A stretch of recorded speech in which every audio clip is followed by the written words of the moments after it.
welcome to Bitch How, where we talk about whatever, whenever. because why the fuck not? I'm your host, Ruby. And I'm your host, Des. Welcome. Hello, and welcome back to our third episode. Yes, bitch. How are you doing, Ruby? I'm doing good. How are you? I'm chilling. You know, it's actually fucking cold outside. It's super cold. I am not for it. California, get your fucking shit together. Right. Because, I mean, flannels look good on me, but I ain't trying to wear them all the time. I know. I have this big-ass jacket because I'm cold as shit. It's cold as fuck in this house. It really is. But you know what? Heat bills are expensive as fuck, and I'll suffer if I need to. I'd rather wear a big jacket. Exactly. I already paid for the jacket. For real. I didn't pay for the bill yet. Exactly. But anyway, for those of you who are listening on Spotify or Anchor, thank you so much for listening to our sexy ass voices. If you are on YouTube, thank you for watching. We appreciate you. We love you. And with that said, Ruby, would you like to talk about our topic for today? Yeah, so today is a very special topic. Dun, dun. Dun, dun, dun. Today we're going to talk about relationships. Fuck. Yeah. That's the word. Yes. You know what? Relationships are tough. So that goes to our first question. Yeah. Desi, What's up? what's a good relationship like? Well, Or what do you think a good relationship is or should be? well, a good relationship, and of course, this is speaking for like love relationship, it definitely should be built on a stable foundation, meaning that you both are in a good place in your life, Right? regardless of the fact that we're all works in progress. Also, there should be tons of communication, and you should want to uplift and support each other versus tearing each other down. Yeah, I think that goes with like just being on the same page with everything. Exactly. Like never trying to be I don't know, like I would say like not ever trying to be like, okay, I'm better at this and you're at that. You know? Like always just being on the same page. Exactly. Like when you're competitive with your spouse or your partner, it's not always a good thing. It's not. I mean, it's always fun to be like competitive during like a game of pool or like bowling or some bullshit. But like when it actually comes to life, it's like, hey, we're supposed to be in this together, motherfucker. For real. What the fuck is wrong with you? Figure it out. We're on the same page. You should chill. Chill, bro. I'm not your competition. You need to chill out. Exactly. But yeah, I mean, that's what I think a good relationship should be. Do you have anything to add on to that? Other than the same page, I feel like having the same morals. Okay. Morals are kind of like the end game to like not just to date, you know? I feel like a lot of people nowadays just date to date. Yes, or they are on the dating apps and just swipe right to fuck. Yeah. And I mean, like, if you're down with that, like, do your life. Like, do it. You. Yeah, that's fine. If you want to be a dog, be a dog. Or if you, I don't even know there. But, I mean, if you actually want a relationship, I mean, I personally believe you need to get off those apps. Yeah. Because, you know, it's only a dime a dozen that gets a partner out of it. Everybody else is just like, oh, you know, I will woo you, and then I will bring you in, and then all of a sudden be like, oh, by the way, I'm just trying to fuck. Yeah, I feel like that's the worst. And that is annoying. Or they send dick pics. Okay, so I'm maybe thinking personally, but like, I don't like dick pics, so don't fucking send them to me if you're listening to this. You know what? Speaking of dick pics, 50% of the people that listen to us are men. Oh, hey, guys. For real. I know. I was just looking at that earlier. Shout out to the men who possibly send dick pics. Don't be that guy. Don't be that guy. But yeah, I totally agree with you. Morals are definitely a great building block in relationships. Yeah. I think also like balance. Agreed. Complimenting each other. Not just like words, but you know, like if you're this person, you should probably be with a person that's similar to you. Yeah. Just so there's not very, like, differences, I would say. I know a lot of people that base their relationship on God. I personally don't, because, you know, my man doesn't like all that stuff, but Yeah. a lot of people do that. That's very true. Yeah. Like, a lot of people do base their relationships on God and, you know, like, all that good stuff. Yes. Move my chair. Well, I mean, now that we spoke about what we believe good relationships are, Ruby, what do you believe is, or the factors are, for a toxic relationship? I think someone who wants to take ownership, you know, like someone that's like, you got to do this, and if you don't do this, we can't be together. If like if you don't tell me where you're at this time, I'm gonna be upset, and it's gonna be a problem. You know, like people who are like that. Like, I feel like insecurities. I know there's certain everybody has insecurities, you know. Yes. But the thing is, like, learning to get over them, or learning to love yourself for that thing, because I know I realize that a lot of insecure men and a lot of insecure women bring a lot of negativity into the relationship because they think that their partner is doing something that they lack of. Yes. So I would say that. So I would say insecurities, someone want to take ownership, or someone that's just very, like, I don't know how to say it, like very possessive, I would say, that doesn't let you do what you want to do because they're afraid of you doing something, like, to leave them, or, you know, like, does that make sense? Yeah, that makes total sense. Yeah, I feel like those are the top 3 things that would make a toxic relationship, or someone that's just kind of like messing with your head. Like telling you one thing 1 second and the next it's a completely different thing. I feel like that affects your relationship a lot, especially not just your relationship, it fucks you up mentally, you know? Yes, agreed. Yeah. My particular top 3 for toxic relationships. One is a lack of being upfront with your partner. For instance, if your partner is wanting a serious relationship and you're just in the relationship not to be lonely and you don't see it going anywhere, but you're still wasting time. Yeah. That's a huge one. Yeah. Another one is a lack of communication. I mean, I will be the first to admit that sometimes I don't know how to explain or express my emotions, but when I'm in a relationship, I will make sure to say, hey, that hurt my feelings. Yeah. And just being invalidated, just the feelings being invalidated, I mean, just saying, oh, well, you know, maybe you should just suck it up, or maybe you should just calm down because it's not that serious. It's like, hey, you know, my feelings are valid just like your feelings are valid. Right. That.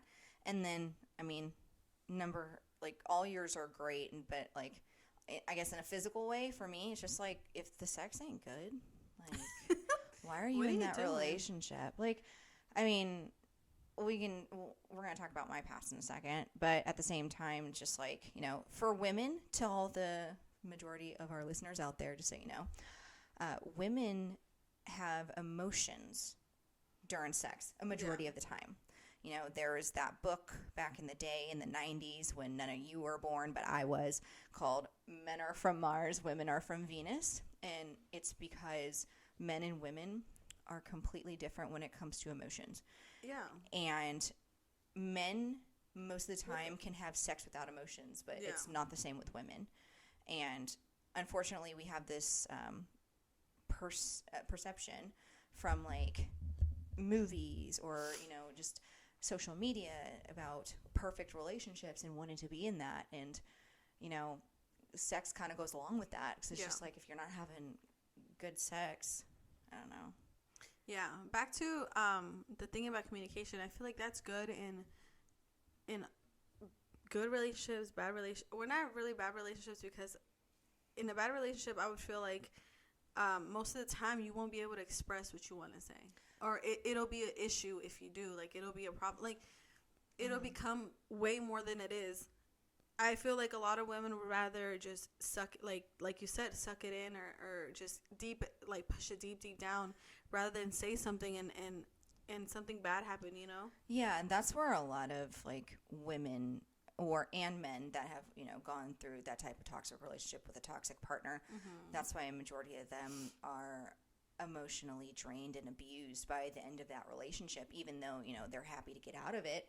At the same time, you need to do the work again to just be you and be your best self from that relationship, and just learn from that past. Yeah, and I also feel like there's a lot of women who, this is also, I feel like a bad red flag.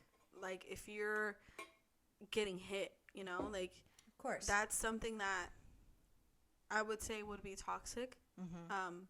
I know there's a lot of women. I know there's a lot of men too that actually get hit. Like, what's the guy's name? Johnny Depp. Like when he was getting beaten, no one believed him. I feel that's also fucked up. Well, the fucked up thing is that his partner at the time was claiming that he was beating her and made fake photos. Yeah. And I feel like that's a big toxic trait too. Like someone who gets, I wouldn't say abuse. I mean, it would be abuse, it's right? Abuse, yeah. But it would be like anger, not being able to control your anger. Correct. Which leads to that. Yeah. Not just physical, but mental too, because that fucks you up.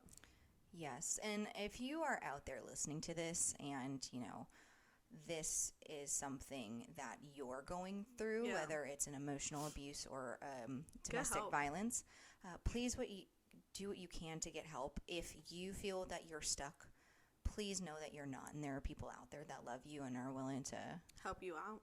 Just help you. And don't stay with somebody because you have kids. I'm nowhere to say anything, but like I feel like if I knew that, this sounds so bad, but if I knew like I would want to be helped out, like if I had somebody that was beating me with my kid, like I would want to do anything that I could to get out of that. And I know that's very unfortunate that a lot of women don't get that opportunity to do that, or to try to get out of it, or not try, but can't get out of it because it can cost them their lives and they're scared, and that truly sucks. Yes. So if you're in that path, please try to get out. Yes. Well, to somewhat flip the script on the emotions that we just put into the last 5 minutes. For real. I got deep. Ruby, we spoke about good relationships, and I know that you are currently in one. Not trying to be biased. Good job, bro. Can you please tell our audience just, your love story, and just tell them what a good relationship is? I wouldn't say our relationship is perfect because, it's a good relationship, but it also has, like, everybody has their downfalls and has their ups and downs. Marriage is always going to be work. You have to give it your all for it to work. And I feel like for the past 5-6 years, like, that we went together, it's always been consistent work, just how different we are. And I think we've always had the same end goal, like to be with each other no matter what happened. But, like we started dating, and it was, we didn't date for a long time either. Yeah. We dated for like 6 months. Yeah. And then we got engaged, and then we got married. I mean, it's been a great relationship. We've been through a lot together, and we've grown up a lot with each other, especially me. I was the baby. Yeah. When I got married. Age-wise. Yeah. Yes, you definitely grew. Yes, okay, when me and Dylan got married, how old was he? He was, I think 26. Yeah, I think so too. He was 25. We started dating when he was 25. So he was like 25, 26. Okay. Around there. But I was 19. Yeah. So that's a big difference. We grew up with each other, like we really got to see what we both liked, and I don't know, I think like that kind of helped, like us growing up together, and us really getting to know what our buttons were, and what we had our mindset on, like, boundary wise, like what was good and what was not good, and I feel like that helped us a lot. Yeah. So I think, I don't know, I really don't know how to tell. It's so weird talking about your own relationship, you know, like telling. I mean, I agree, and you know, again, we're the type of people that don't like to share too much. Yeah. But at the same time, you know, maybe somebody out there is going through the same situation, whether positive or negative, and they can relate, and I think that's very important. Yeah, I feel like me and Dylan really, like, we really hit it off since the beginning, I would say. Like, we were very, once we started, like, hanging out, we were attached to the hip. Mm-hmm. Literally. We would, like, I would sneak out to go out, like, to go to the movies, or I'd tell my mom, like, oh, I'm going to go to work. You know, I would actually go hang out with Dylan. Like, it would be so crazy. My mom would be like, I know you're not working. Mm-hmm. And, you know, like, it was just, I feel like we have a really good relationship. As the sister of the man that you're married to, I'm very happy about that. Not just because we're business partners now, but just because... You've got to be happy about it. Well, on that part, but just because, you know, no shade to his past relationships, but I felt like he wasn't himself. You know, and you kind of brought him back to his family. And I know that sounds weird, but he was so distant from us and just not himself, and he hated us, or it seemed like he hated us. And then, you know, I think with the right person, the best version of you comes out. Bitch, don't fucking repeat me. Look at us. Okay, you know what's really creepy? Me and Desi would text each other, and we'd say the exact same thing, and it's creepy. It's fucking weird. Like... It's funny because I'm like, oh shit, we have a jinx. Yeah, but it's so creepy. Yeah, but anyway. But yeah, I feel like with a good foundation, like you said, a good foundation and good balance. Like, I think any relationship can become a good relationship. I mean, I'm not saying our relationship is perfect, because I know that we've been through a lot together, and I know there's times where we're kind of questioned, like, should we even be together? You know. But I feel like that goes along with anything. Like, you're not perfect. I'm not perfect. And I think it just has to do a lot with working and wanting to have the same thing at the end. And now that we have a child, like, we kind of just, even if it's just a little fight, we try to squash it before anything gets too serious, because we know that our child can sense that. Our child can sense that when we're upset. Like, that's crazy that our child can sense that we're upset, and he gets very, like, in a weird mood. It's insane. So I feel like we're doing it for us. Like, we try our hardest to be with each other for us and also for our child, and I think it helps, you know? Yeah, and that's beautiful. I mean, not being sarcastic either when I say that, but it's beautiful. And it's always nice as a person who's not in a relationship at the moment to see what a good one looks like. And again, as you said, constant work, but at least you know that the constant work is working. Yeah. So that goes, you can do whatever, you know. You can always, if you're willing to put in the work, you can make anything work. Yes. That sounds so stupid, but it's true. Yeah. If you try your hardest to make something work, it'll work. Agreed. Sometimes. And that goes back to a toxic relationship. Like, yep. If it's too toxic, and you know, if you keep trying and trying and trying, it's not gonna work. Agreed.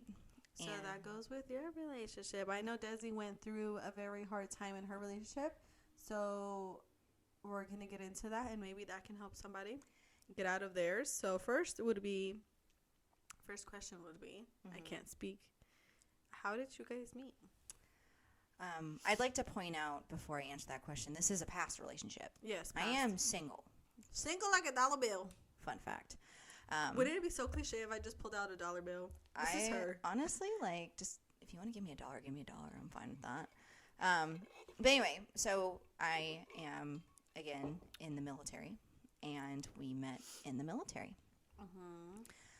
And we worked together and were friends first before we started hooking up and dating. So how did a friendship flourish to actually being officially together? So I was drunk, and whenever I'm drunk, I tend to... she has a courage. I tend to get what I want in regards to sex. And so I worked up the drunken courage to ask him to come back to my hotel room one night. And we had a good night. And from there, we started dating. Mm-hmm. And, you know, we would go out to restaurants. And, you know, at the beginning, and even like throughout, there were pockets of time when he made me feel like the most special person in the world. Like, he made me feel so loved and just so wanted and cherished. And I never really had that in a relationship. And then we went on kind of like a small getaway. And we had the most amazing time. And he asked me to be his girlfriend during that trip. She said yeah. And it felt perfect, you know? And then, as soon as we got back from that trip, I was ghosted. That's fucked up. And, so, yeah. So okay, so when did you realize, okay, this is not normal, this is kind of weird, you know? Like, when did it start to become toxic? Because I know it was a toxic relationship, right? Well, it was a toxic relationship throughout, but it was more of those, like, that type of relationship where I had, like, the rose-colored glasses on. I didn't see it until after. Yeah. You know? Because what ended up happening throughout the relationship is that he would love bomb me, where he would tell me that actually, I shouldn't say he told me he loved me, because throughout the 3 years it happened, he only told me he loved me through text message about 6 months after the fact. But we'll get into that. You know, he would make me feel special and just cherished. And then he would ghost me, or he would stop showing that affection. And I would always question myself, like, what am I doing wrong? Mm-hmm. What do I need to do to, you know, keep this feeling that I'm feeling? Yeah. Because I know I was giving my all in the relationship. And, you know, we talk about, you know, if you give your all, sometimes it doesn't work. I felt like the entire relationship, it was like I was given 90% and he was given 10%. Yeah. And then after the relationship ended for the last time, it's like there was 10% of me left and I was shattered. Yeah. And that's not a good place to be, especially given the timing that the last time it was February 2020, which was 1 month before the lockdowns from COVID. Yeah. And so I went through the entire pandemic. Heartbroken. Yeah, not only just heartbroken, but just like kind of feeling lonely and just by myself. And like, I mean, I had to go to therapy, which thank God for therapy.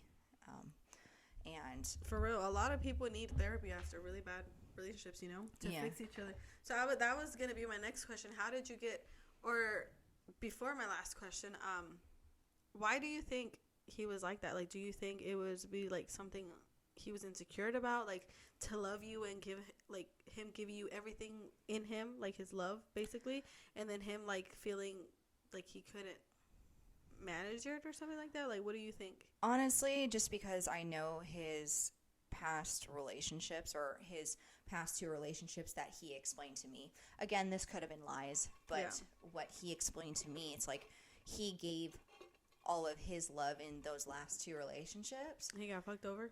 In that he got fucked over. And then it's like, I don't know.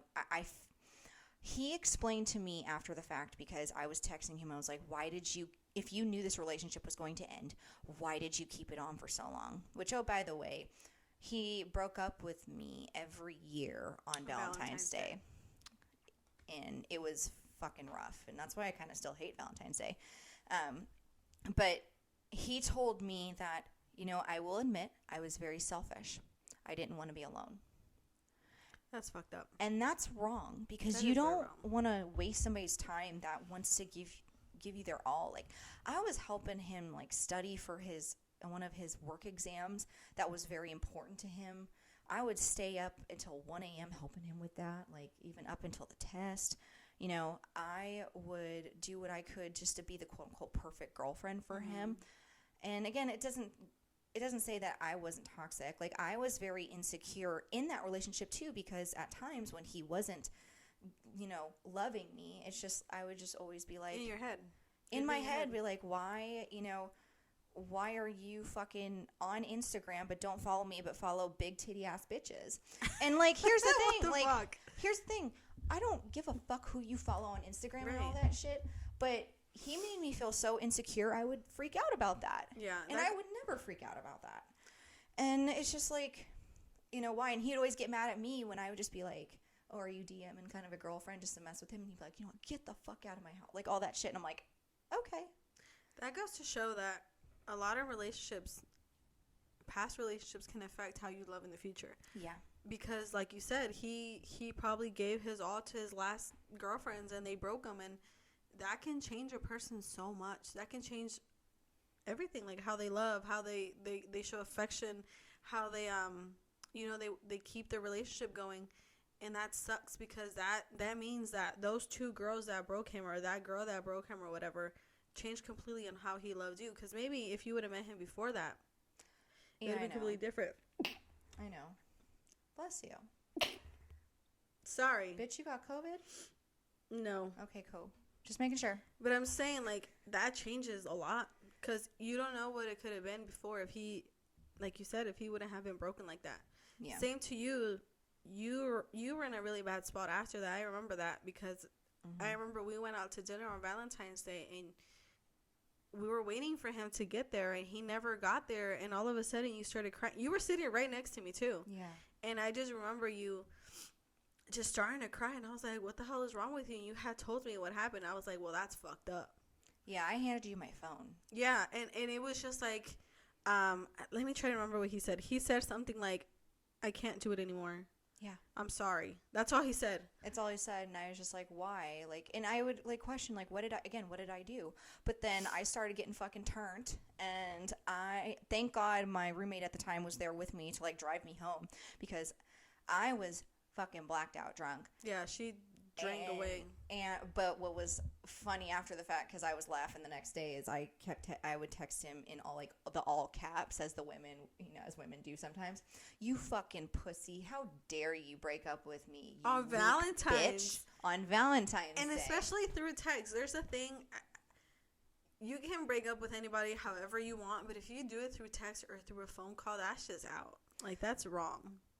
You know, all my relationships, I never got broken up with in person, which I don't know if it's because I'm intimidating, but I mean, what pussy shit is that? You know what I mean? Like, just I feel like they just feel bad doing it. But I mean, I would rather you feel bad doing it in my face that through text message, especially on Valentine's Day. Like, that's horrible. At least do it the day after.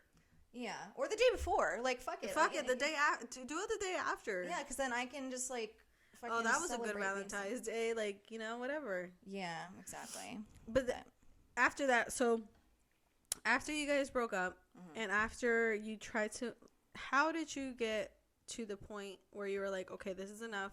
This is going to be the last time. He's not going to do this to me again. Well, it was definitely just the fact that I felt at my lowest on Valentine's Day. Well, that day specifically. And I just knew, I'm like, you know what? He's never going to treat me like this again, because if he truly loved me, which, again, didn't say it until 6 months after the fact, through text. If he truly loved me, he wouldn't put me through a situation. Right. He wouldn't make me feel like shit. And, like, another sad thing about it is that we were actually friends first. Like, you wouldn't put your fucking friend through that shit. Why are you putting me through that? Did you not see me as a friend beforehand? Like, do you not see me as, like, a fucking human being with feelings? Because at that time, it seemed like he was just being selfish and just like, I can't do this anymore. It's like, I'm sorry, but we didn't work. We are in this relationship, not just you, motherfucker. Right. Like, I feel like he should have talked about it with you first and kind of been like, you know what? I don't think I feel the same way as I used to be, like, as I used to feel, or I don't feel like we're gonna make this work. I feel like that would have been a better way of doing it, instead of being like, I can't do this. I can't do this. Exactly. I agree. But I mean, after that relationship, again, I went through just kind of almost like an emotional breakdown, and I, you know, again, lost a lot of myself, but thankfully through therapy, through just being around people that love me, to include you.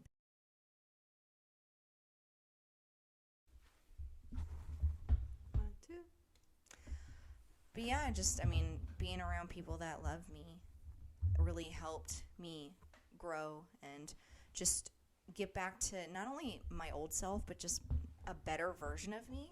Yeah. And I know what I want in relationships now. And I'm just in a better place. And I'm very thankful that what he put me through happened in a way. Yeah. I feel like everything happens for a reason, you know, like as fucked up as that spot, like at that part you were, that made no sense. I want to say as fucked up as it was at the time that it happened, everything happens for a reason. I feel like, yeah, it'll affect the way that you love in the future, or just, you know, the way you present yourself to other people, the way you show affection and stuff. But, I mean, it made you stronger. Yeah. It helped you out to become a stronger person. It helped you become more in love with yourself. Because, you know, you have to love yourself before you love anybody else. And I think that he didn't have that. He didn't love himself enough to love somebody else. I agree. And, you know, again, thankfully I went through it because I am a living phoenix from the ashes. She said she rose from the ashes. And she did. I feel like now you're complete. From what you were then to now, it's a big difference. Yeah, I was an alien back then, and now I'm a human.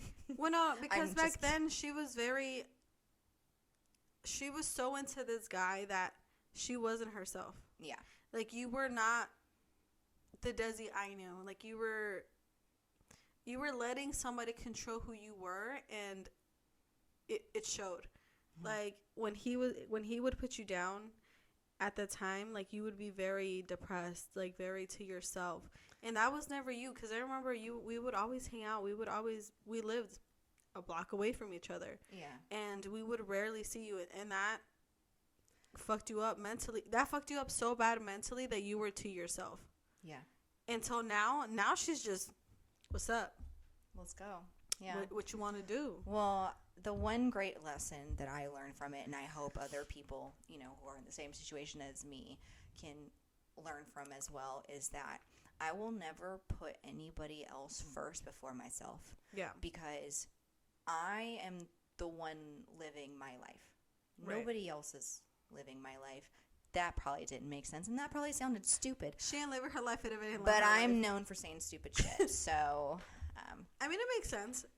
You always have to put your own health, your own mental health. Just always put yourself first. Build yourself up to who you really want to be, and know that you're grounded. Yep. Before you date anybody else, because if you're not, let's say you're not a firm person, very like put together, or very emotionally set, that fucks you up a lot. Yeah, I agree. It can fuck you up really bad. Like you said, it can fuck up your head, your health. You just gotta be a very strong person to, you know. And I'm not saying you can't be weak, because, you know, bitches is weak sometimes. Yep. But I'm saying you gotta love yourself first enough to know when enough is enough. When it's time for you to go. Exactly. And I mean, with that said, I mean... that made no sense, but there you go. I'm single, and I am on a great foundation now, which is lovely. She's in her path, man. I'm on my path. She's on her path. So if you want to date Desi, please email me down below, and I will personally go through your resume. Also send your... Cash App. Send us... I was going to say your last 3...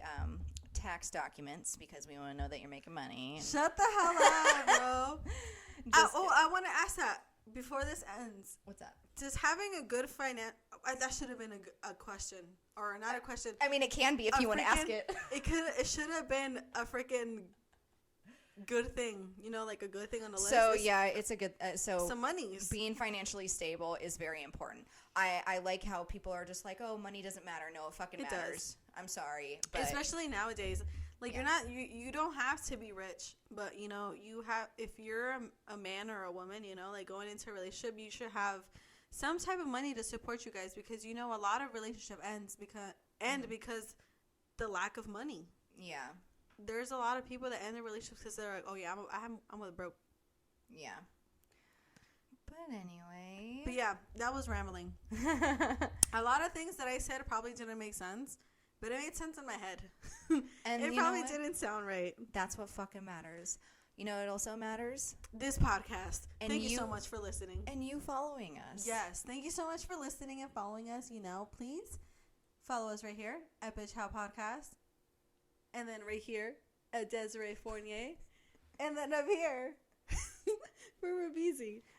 Editing is going to happen. For real. I'm going to try to put the words right here, so we'll see. Anyway. Thank you so much for watching. We're so excited for you guys to see this video. Keep watching for our next video, or stay tuned for our next video. This is going to be about family relationships. Is it going to be about, or is it going to be the LGBT family? Okay, next one's going to be family relationships. And when enough is enough. Too much. All right. Bye. See you next time. Bye.